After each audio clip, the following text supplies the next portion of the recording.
Let's find a comfortable sitting posture.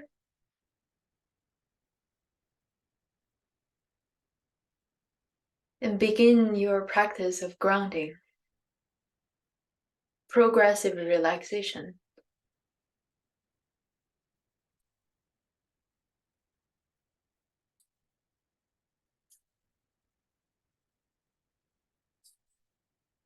By regulating the breath in a slower, deeper pattern, you're regulating your experience.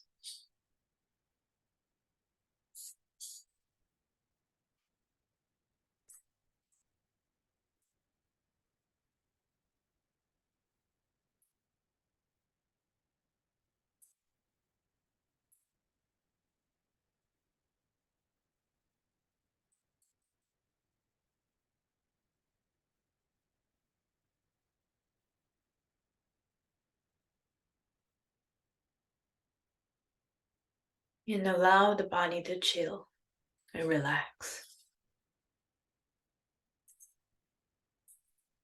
From the bottom of the heart, allowing everything to be the way it is.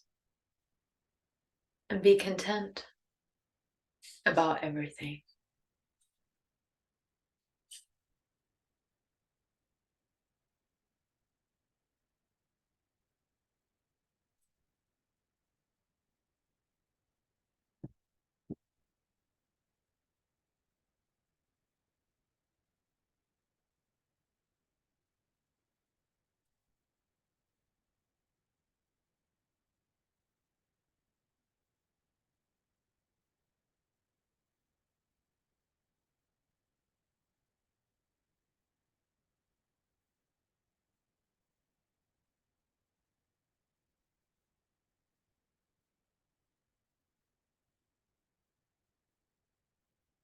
Allow the mind to think, to wonder.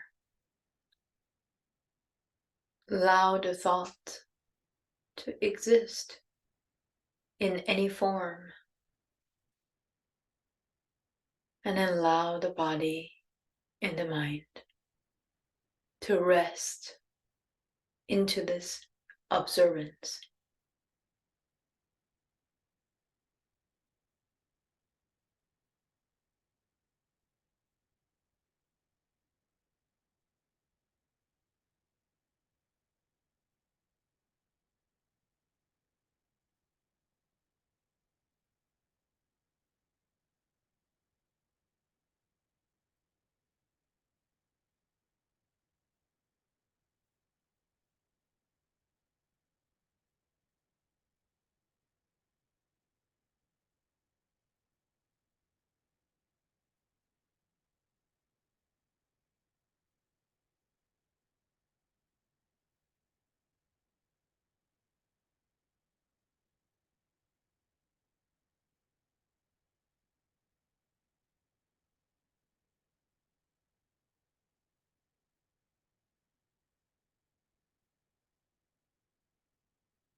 And allow the day to unfold. Allow the entire time frame of your experience to unfold in its natural way, without controlling or manipulating, without grasping or rejecting. Just allow things to happen.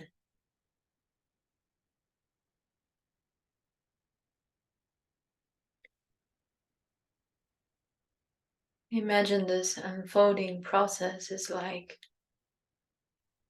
flowers having their petals flying off when the wind comes. Naturally,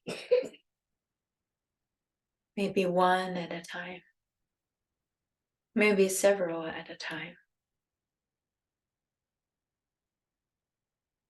beautiful, marvelous.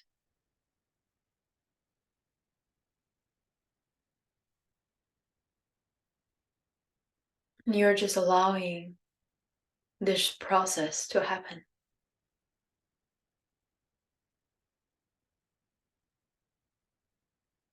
Results one at a time, or several at a time. Allow it to come, to linger, and to go away.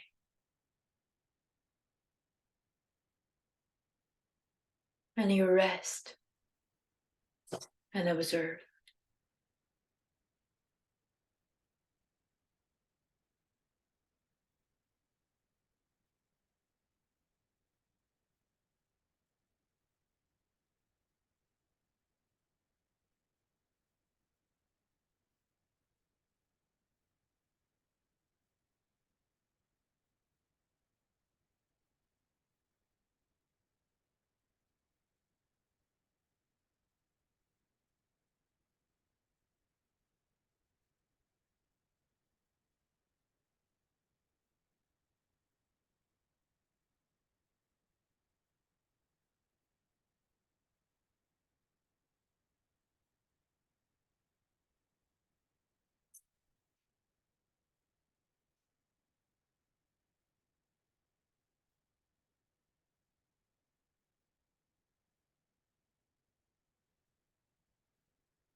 And cultivate that complete acceptance. Everything.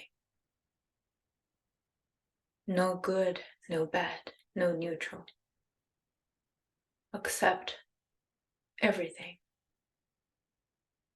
just the way they are, moment by moment. No past, no future. Even if the past and the future unfold themselves as thoughts in the present, complete acceptance to that as well.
Physical discomfort, mentally self-sabotaging, different voice in the head fighting against each other. Those loud sensations in the body, loud thoughts in the mind.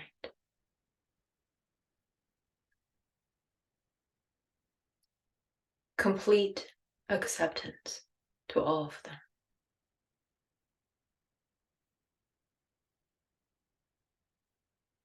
And those tendencies of wanting to address them,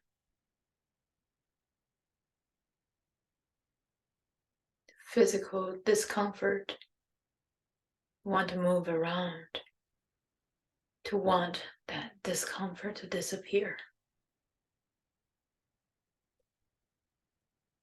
The battles in the mind, different parts and voices want to argue until they can find a solution, an answer to the problem.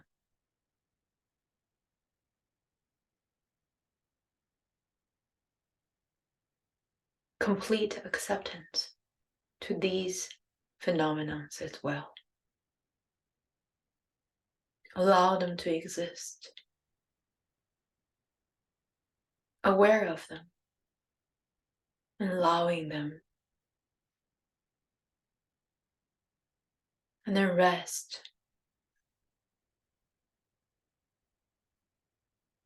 Watch how they are also impermanent. They eventually fade away as well.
Rest and relax. That's all you need to do.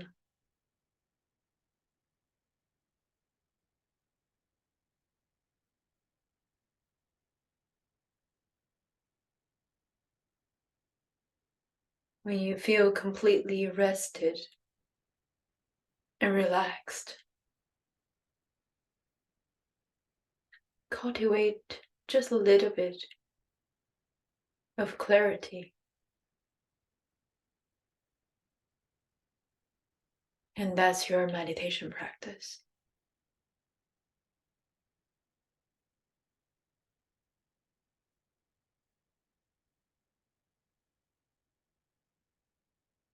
Nothing special. No desired outcomes.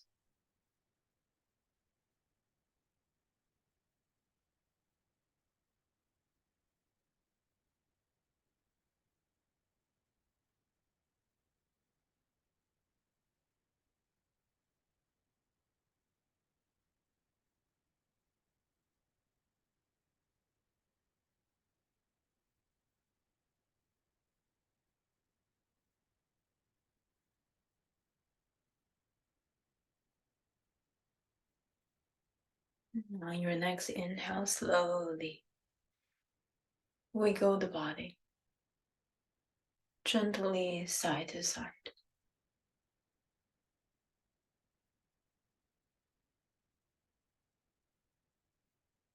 And then forward and back.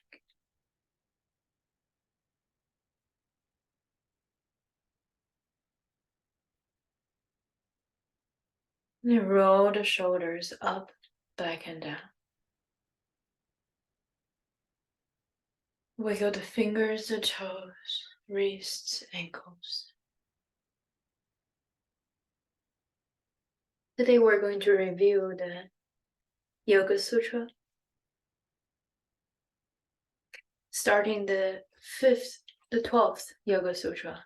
We come to the topic of Abhyasa and Vairagya. Abhyasa is practice. The 13th and 14th Sutra defines what practice is. The consciousness of self-mastery in one who is free from craving from objects, seen or heard, is about non-attachment. That is the 15th Sutra. And then the 16th Sutra is the one we're reviewing today. Pat param purusha kya gunavai tershniyam. When there is none thirst for even the gunas, due to the realization of the purusha, true self, that is supreme non-attachment. So 15th tell you what is non-attachment, and then the 15th tells you what is supreme non-attachment. So in this sutra, Patanjali goes on to explain the higher form of vairagya, the detachment of the mind from its personal desires and enjoyment is the ordinary vairagya. The mind might want something, but having control, you tell the mind no, and it stays away. But in the higher non-attachment, you don't even think of attaching yourself. In other words, with the ordinary vairagya, you may be completely free from new things coming in to tempt you. But what will you do with impressions that are already in your mind? The memory of having experienced something will still be there. So in here we talk about the impressions, which is sanskaras. In the Buddhist tradition, we talk about 5 skandhas, which is the rupa, the form, vedana, the sensations, and the sanjñā, which is the attention, thought, and the sanskara, which is the impressions, this one. And then the vijñāna, which is the consciousness or the awareness. From these 5 layers of experience or layers, hips aggregates. We're talking about the gunas. Like, how do you master non-attachment, not only from the forms, but also your feelings and sensations? And continue with the thoughts, with impressions. So each layer is higher or more difficult to master non-attachment than the previous one. The forms, you can practice a parigraha, non-possessiveness, maybe living a mini lifestyle, wanting less things, owning less things. But then when it comes to sensations, you have to like kind of practice self-discipline, sanyama, that stay away from the temptations, right? The sensations can be from sight, the things you see, attachment, or temptations. The things you smell, the things you taste. Like food craving is one of my biggest obstacles too. And then the things you hear. All those things create thoughts and then create impression. Maybe at the moment you can practice self-control and let go of that attachment. And later it will become thoughts, and later it becomes impressions. So in here, the supreme state of non-attachment is that not only from the surface layer, but also the deep layer, you also master the non-attachment. This is a great practice of how to really experience joy and eliminate dukkha, suffering. But it's a hard practice. I have not mastered it yet. If you have, please let me know. Let me know all your tricks. I would love to learn. So that's the 16th Sutra. Thank you all for studying, reviewing with me. We'll bring the palms together, chin down. Loka samasta sukhino bhavantu. May all beings be happy and free. May my thoughts, words, and actions can help make this happen. Namaste.